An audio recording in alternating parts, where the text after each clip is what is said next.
So today's topic is goniometry. Continuing with the topic,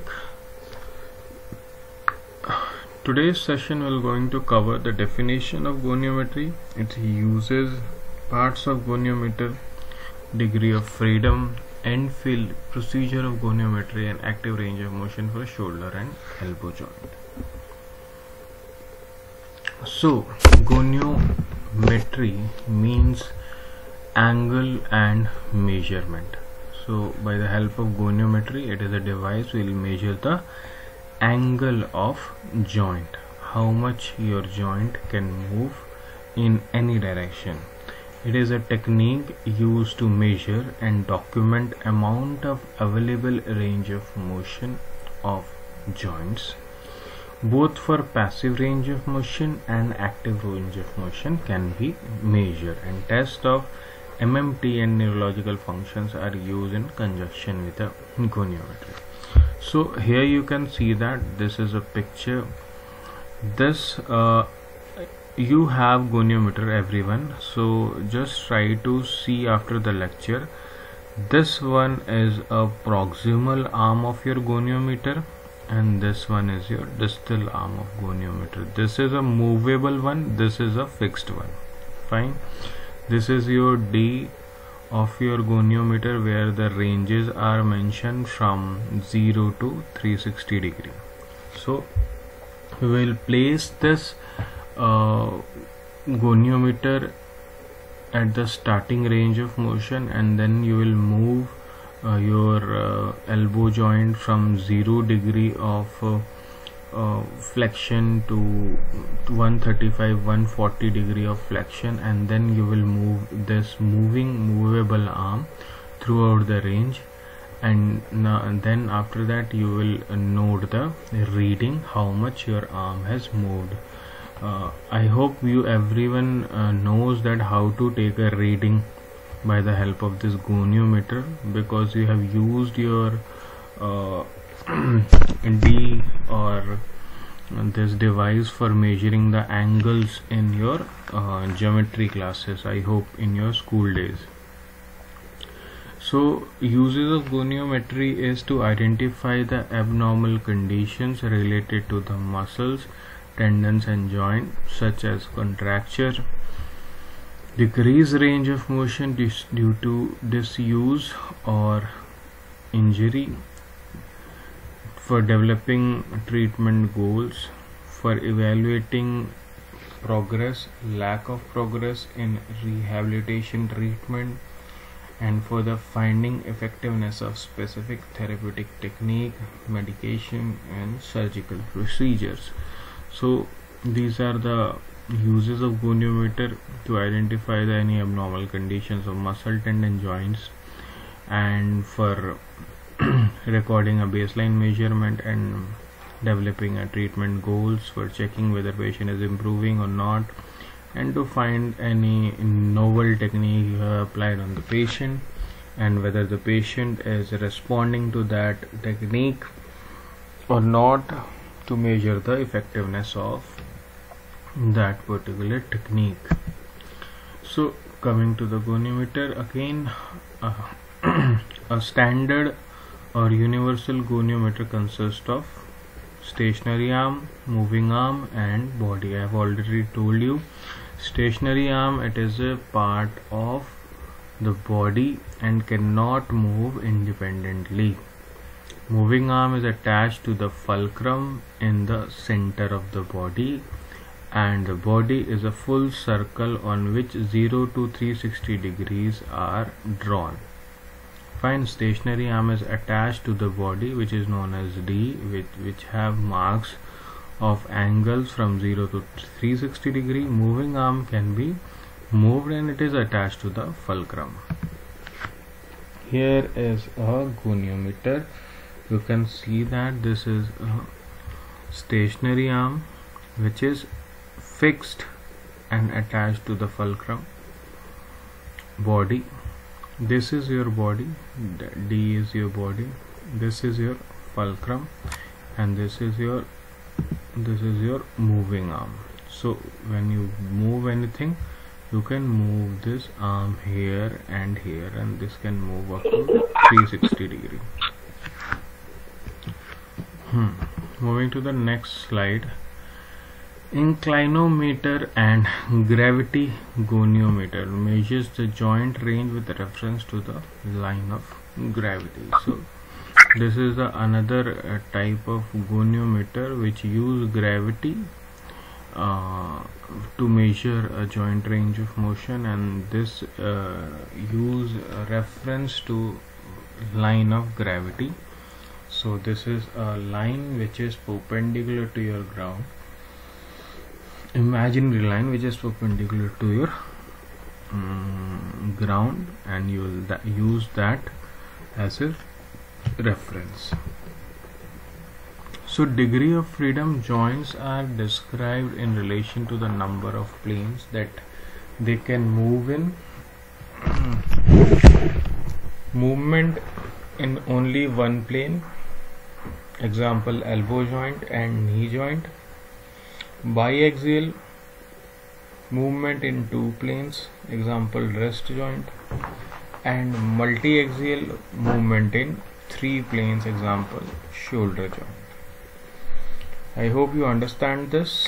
If your any joint move in a one plane, that is known as uniaxial. Any joint which can move in two planes, that is known as biaxial, and more than two plane or three planes is known as multi-axial. So coming to the end feel, the feeling of a structure being a barrier for further motion at the end of the joint range is called as end feel. Remember this definition. This is very important. Whether or whenever you have asked any kind of definition, you will give a proper definition in your practical examination and theory examination. So what is end feel? Is a feeling of a structure being a barrier for further motion at the end of the joint range is called end feel. And the type of structures limiting the range of motion have their own characteristics. So coming to the types, normal and abnormal type of end feel. You can see that first is normal one and another is abnormal type of end feel. So procedure: ask the patient to acquire a recommended testing position. You should know in which position you can test or you can measure a particular joint. Place the joint in zero or neutral position from where you want to start measuring your movement. Stabilize the proximal joint component. Before using goniometer, ask patient to move distal joint component to complete range until end fill is determined. Now palpate bony landmark. Align the goniometer, read and record the measurement. So first you will ask the patient to get position in the recommended position, in which position you want to test. Then place the particular joint in zero or neutral position. Try to stabilize your proximal joint. Ask him to move examination, the joint which you are examining. Palpate the bony landmarks because it is important where you should place your fulcrum. Every joint, every movement has a different landmark where you have to place your fulcrum, and that landmark should be very accurate, and you have to place your fulcrum on that landmark only. Align your goniometer. Just try to properly align your goniometer Proximal arm should be aligned to recommended soft tissues or anatomical structures, because every joint range of motion you are going to measure have a particular fulcrum and a particular landmark for your proximal arm. Now read the baseline measurement and final measurement and record it. Active range of motions: shoulder joint 0 to 180 degree, extension, flexion is 0 to 180 degree, extension is 0 to 40 degree. Abduction 0 to 180 degree, internal rotation 0 to 80 degree, external rotation will be 0 to 90 degree. And one more important thing, you have to learn all these ranges. You have to know what is your normal range, then you will measure a particular range and you will come into a conclusion whether it is normal or not, whether it is joint is moving normally or whether it is having any kind of pathology. So this position is a position of shoulder flexion. Mid axillary line will be your proximal and not moving arm. Stationary arm will align in this position. Head of the humerus will be your fulcrum and midline of the humerus will be your moving arm. So this is the position, these are the landmarks where you will place for shoulder flexion. Just try to ask the patient to be in a supine lying position. Don't start testing your range of motion in standing or sitting, because the patient should be in comfortable position. Shoulder extension: if patient cannot lie supine, you can go for standing and sitting position, but just try to achieve a more stable position. Now coming to shoulder extension, here you can see that the patient is in the prone lying position. Patient is in the prone lying position. Again, the stationary arm will be mid axillary line and head is on the acromion process, and moving arm will be on the just parallel to the midline of the humerus. Now coming to shoulder abduction, here you can see that parallel to the sternum, your stationary arm, fulcrum will be on head of the humerus and midline of the humerus, but position will be supine. For internal rotation, your patient will be in supine position, arm will be abducted to the 90 degree, elbow will be flexed to the 90 degree. You can use a reference, or you can use your stationary arm perpendicular to the ground, and you will have your fulcrum olecranon and moving arm will be parallel to the ulnar styloid.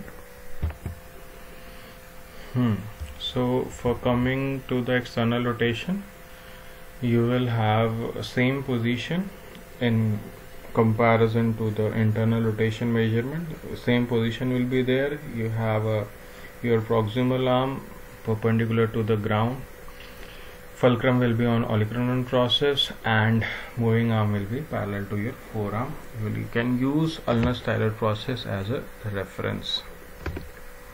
Ranges: flexion 0 to 150 degree, supination and pronation 0 to 80 or 90 degree. It may vary individual to individual, but you should know the normal ranges.